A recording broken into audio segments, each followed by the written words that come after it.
역사상 위대한 예술가들의 삶을 들여다보면요, 정말 결정적인 한순간이 있기 마련이죠. 오늘은 세 명의 전설적인 예술가들이 어떻게 절망의 순간을 불멸의 걸작으로 바꿔냈는지, 그리고 그 모든 일의 중심에 있었던 바로 그 운명적인 한 달에 대해 한번 깊이 파고들어 보겠습니다. 자, 바로 이 질문으로 시작해 볼까요? 정말 극심한 위기가 오히려 천재성을 터트리는 계기가 될 수 있을까요? 그러니까 고통이 창조의 어머니가 될 수 있냐는 거죠. 놀랍게도 말이죠. 우리가 살펴볼 세 명의 거장 모두에게 이 질문에 대한 답은 바로 5월이라는 한 달에 있었습니다.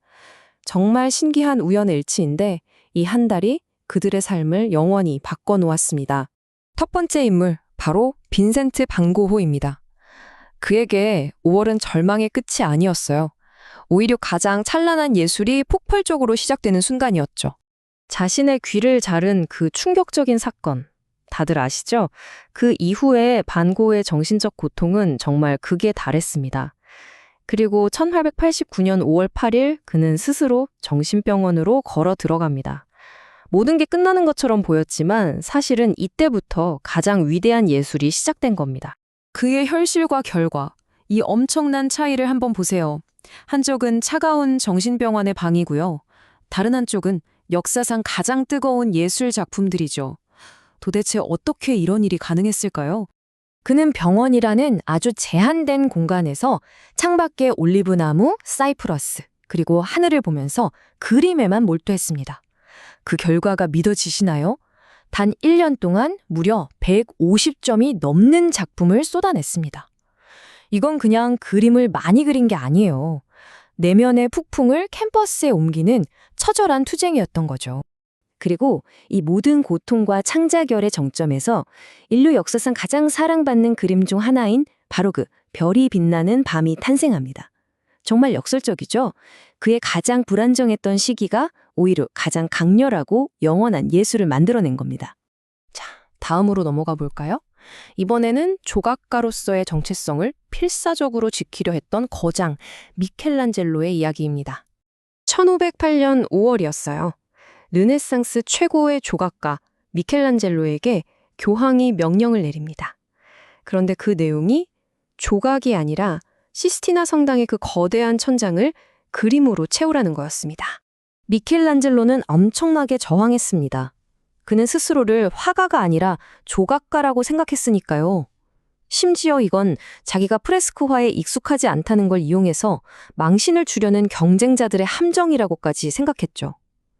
나는 화가가 아니다. 이 한마디에 그의 모든 자존심과 저항이 담겨 있는 겁니다. 그의 여정은 이렇습니다. 원치 않는 의뢰로 시작해서 격렬하게 저항했지만 결국 붓을 들었죠. 그리고 4년 동안 상상만 해도 목이 아픈데 고개를 뒤로 젖힌 채 작업하는 그 끔찍한 고통을 견뎌냈습니다. 그리고 그 결과는 다들 아시다시피 인류 미술사의 정점을 찍는 불멸의 걸작이었죠. 자, 마지막으로 예술을 시대의 무기로 사용했던 파블로 피카소를 만나보겠습니다. 그에게 5월은 침묵을 깨고 행동에 나선 달이었습니다. 1937년 4월 스페인의 작은 마을 게르니카가 무차별 폭격을 당합니다. 이 끔찍한 소식을 들은 피카소는 불과 한 달 뒤인 5월 붓을 들어 이 비극에 응답합니다. 분노가 곧바로 예술이 된 바로 그 순간이었죠. 피카소는 이 작품에 어떤 화려한 색도 쓰지 않았습니다. 오직 흑백과 회색만으로 전쟁의 참혹함, 울부짖는 사람들과 동물들의 고통을 가장 직접적이고 강렬하게 표현했죠. 말 그대로 그의 분노와 슬픔이 물감이 된 셈입니다. 그의 철학은 이 한마디에 전부 담겨 있습니다. 피카소에게 예술은 그냥 예쁜 장식품이 아니었던 거예요. 불의에 맞서 싸우는 아주 강력한 무기였던 거죠. 자, 이렇게 우리는 세 명의 다른 예술가, 세 개의 다른 위기, 그리고 그 속에서 탄생한 세 개의 걸작을 봤습니다. 전혀 다른 시대에 전혀 다른 고통이었지만 이들의 이야기에는 정말 놀라운 공통점이 있습니다. 이 표를 보면 모든 게 한눈에 들어오죠? 반 고흐는 내면의 붕괴를, 미켈란젤로는 원치 않는 임무를, 그리고 피카소는 외부 세계의 폭력을 마주했습니다. 위기의 형태는 다 달랐지만 그들은 모두 자신의 고통을 인류 전체의 유산으로 전환시키는 데 성공했습니다. 결국 이 세 명의 거장에게 5월은 끝이 아니었습니다.